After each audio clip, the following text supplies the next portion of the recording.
Alrighty guys, what is up? Welcome back to Empyrion Galactic Survival, the full release with Lone Debater 7, and today we're going to be taking a look at capital vessels. So, in between sessions, I went and gathered a ton of resources. We've got thousands of everything, made some refined pentaxid, built some devices and stuff, but the big thing I did is I jumped over into my creative game and designed a new capital vessel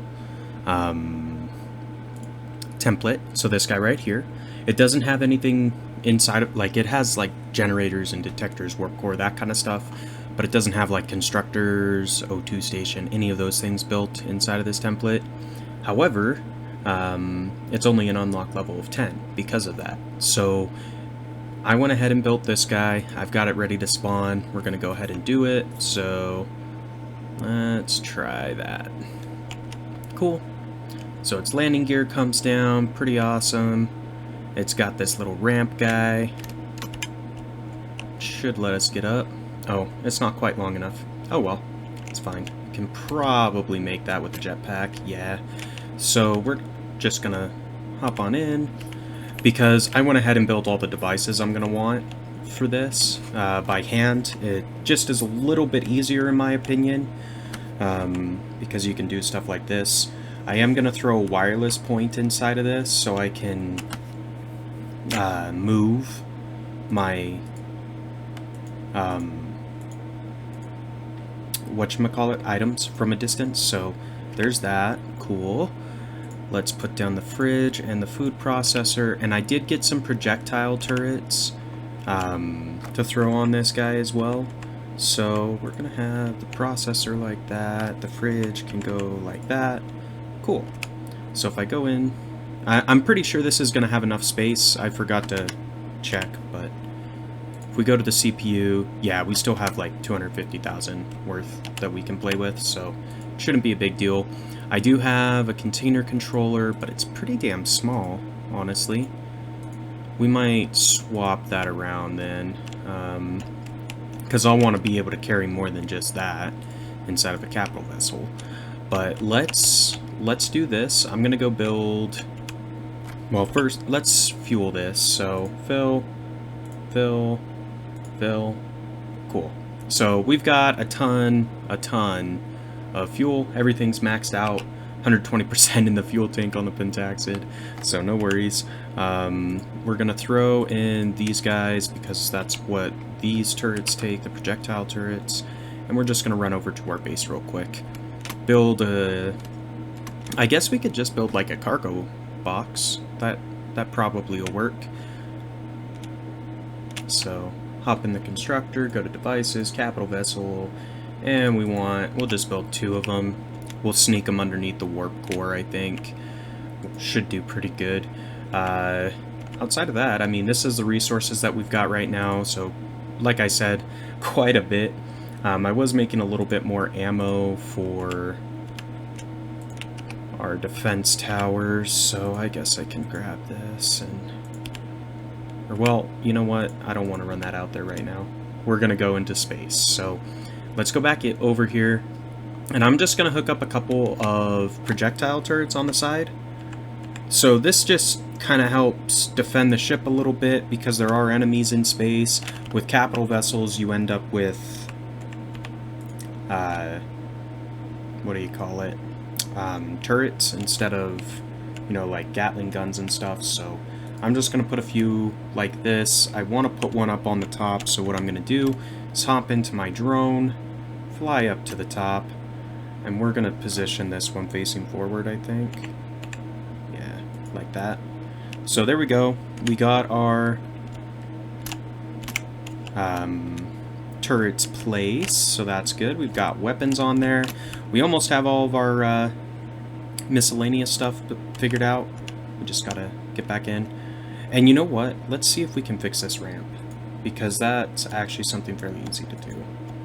We just have to change the template, so it's 1x3 at the moment. So can I get like a 1x5 maybe? 3, 4... this one might work. Come on, drop down. There we go. I mean, that's a little bit better. Not really, but a little bit. So, whatever. Good enough. We'll go inside. We're going to turn off the power in here. I didn't really want the power on, but that's fine. Just going to take out these 2 blocks and throw in our cargo boxes. And if we look at our little shippy poo, we're doing fine as far as CPU is concerned. We've got plenty of power being generated. Like, if we turn the power on, we're doing fine on power. But let's go. Let's take a spin. So the way you change your view, so when you first go, it's Alt. So when you first hit V to change to third person, you're going to look like this probably. You know, you won't be able to see anything. So if you hold the Alt key, you can use your scroll wheel on your mouse to kind of change the zoom level. So there we go. We've got that all set up. Pretty good. I am just going to fill this with the remaining 30mm bolts that I've got. And, oh, the other thing I should do before we get too far ahead of ourselves, we're going to regroup all the devices, okay. And then we're just going to go down to turrets and turn it off to fire at predators so it doesn't waste our ammo. Just a little tip, if you don't do this, if there's even like just the alien insect type garbage, you're going to have the issue of, oh, we should probably, oh, our gravity generator's not working great. Fuck, that's not good. That is not good at all.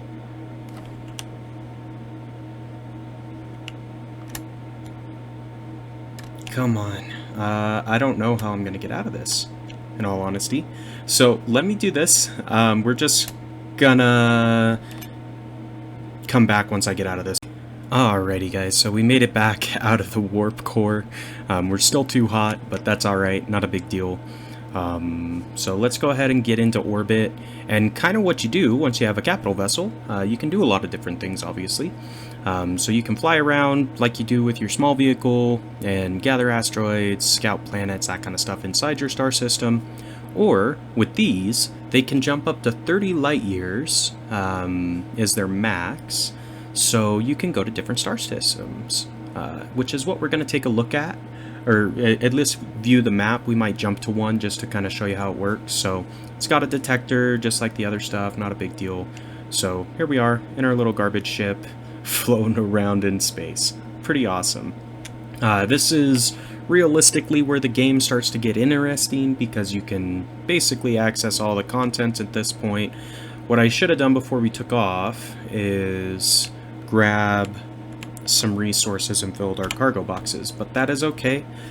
What we're gonna do is go over to the star map, or the galaxy map, I guess. So it's this tab inside of your little guy, galaxy map, and this is gonna show you all the stars. It's got these guys right here, so you can turn warp lines off, you can turn off system names. There's info panels, so you can kind of see what a little bit more about it. But yeah, the main one is territory. So by default, this is what it's going to look like when you come out to this map. It's pretty confusing. If you turn on territories, it'll show you systems that are controlled by different factions. So this red sphere over here is a Xerax faction like area. The gold is this orangish color here, so Orbo Floss, this star would be in Polaris. That's a pirate sector. This is a trade guild, and it looks like we've got some Creole down here. I'm gonna try to get over to the trade guild because realistically, I'm gonna need to find some sources of what do you call it? The auto miner cores, so I can build them. So I think what we're gonna do is we're gonna go to Goma, and we're gonna lock the target, just like that. Now, on our map, we'll have this orange little box here that we can warp to. So once we get up to speed, we can warp over, just like you do in your ship. You push the K key by default, it does its little loading screen thing. And then we should be in this star system, but as opposed to be like normally when you warp between planets, you're orbiting the planet or the moon or whatever. With this, since we're warping star systems, we're actually right by the star. It's kind of cool, in my opinion. It doesn't just take you straight to a planet or something. So if we look around, on this map, the system map, we can see what's inside the system. So there's some planets. Let's just turn on the info panel so we can see what they actually have. So nothing too interesting. There's a little bit of gold, which could be good. Titanium, Sathium, gold, a little bit of gold.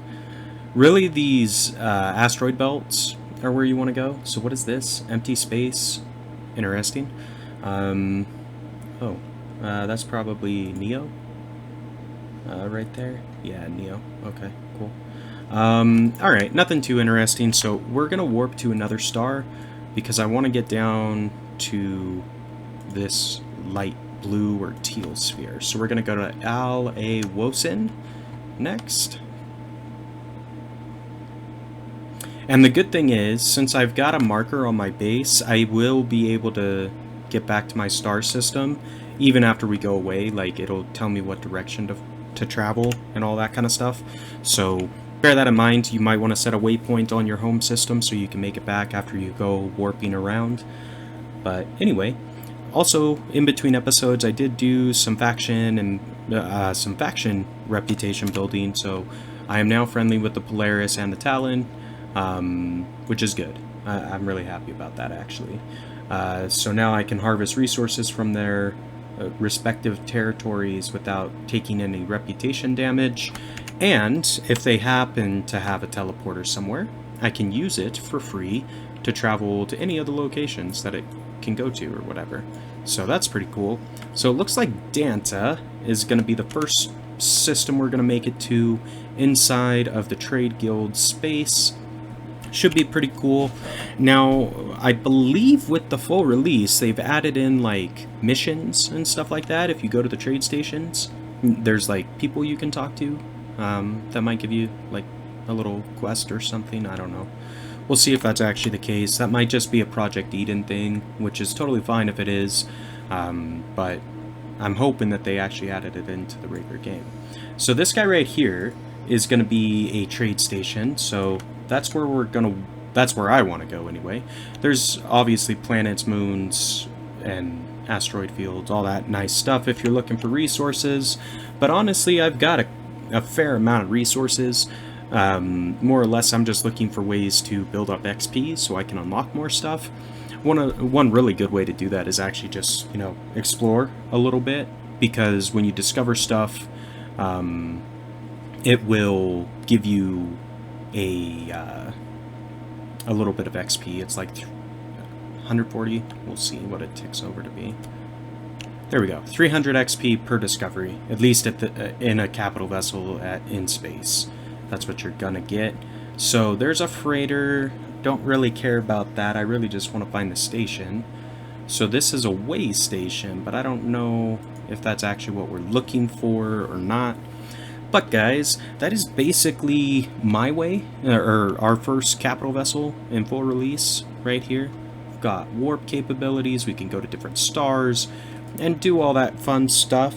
I do want to try, when we go back to base later, I'm going to kind of explore around for a little bit and try to build up some, whatchamacallit, the experience. But when we go back to base, I'm going to see if I can land my small vehicle on top, on that empty space, if you see it on the top there that's open. I want to see if I can put my capital vessel on that, and or not my capital vessel, my small vessel on that, and have it attached so I can fly around with my smaller ship, just because this ship takes a while to get in and out of orbit around planets, and I'd rather have my small vehicle anyway. If we're going to do, like, fighting, I can just park the capital vessel, have its turrets go, and then I can fly my ship around and help DPS some stuff. So we're going to try that, but I'm going to go explore, try to get a few more levels, and if we find, like, a space mission, we'll probably cover that.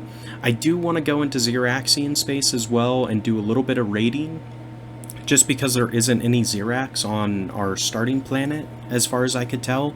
Like, it says that there's a drone base, but I don't have any more Xerax attacks coming at me, and I haven't taken out any Xerax stuff on that planet. Haven't found any Xerax on that planet, so I'm assuming that And it says that there's no more base attacks, right? So I'm thinking that the Xerax are gone from our starter planet. So I need to find some structures to raid. The space stuff is kind of still a little bit buggy. So really we need to go to a planet and find a base to capture. And there's a number of reasons for that. Like the loot you get from it would be helpful. We might get like epic weapons, which would be nice. Or we might get like various resources that we might need, like xenosteel and stuff like that. And then also, once you capture the base, if you put a core on it, you can go ahead and retrieve all the blocks for the base using the structural integrity thing we talked about a couple episodes ago, and you can gather like a ton of Sathium plates or a ton of titanium plates or hardened steel or all this various stuff that you need to build blocks, which is really useful if you're going to be, you know, creating structures and expanding. So that's kind of the plan. We'll see what happens. Hopefully we can find, you know, some reasonably easy Xerax stuff to take on. We are on hard difficulty for our enemies though, so I have a feeling it's going to be pretty tough cracking the Xerax bases, but we will find that out once we get there. Anyway guys, if you enjoyed the episode today, be sure to like, comment, subscribe as always, and until next time, this has been Lone Debater 7, and we will see you.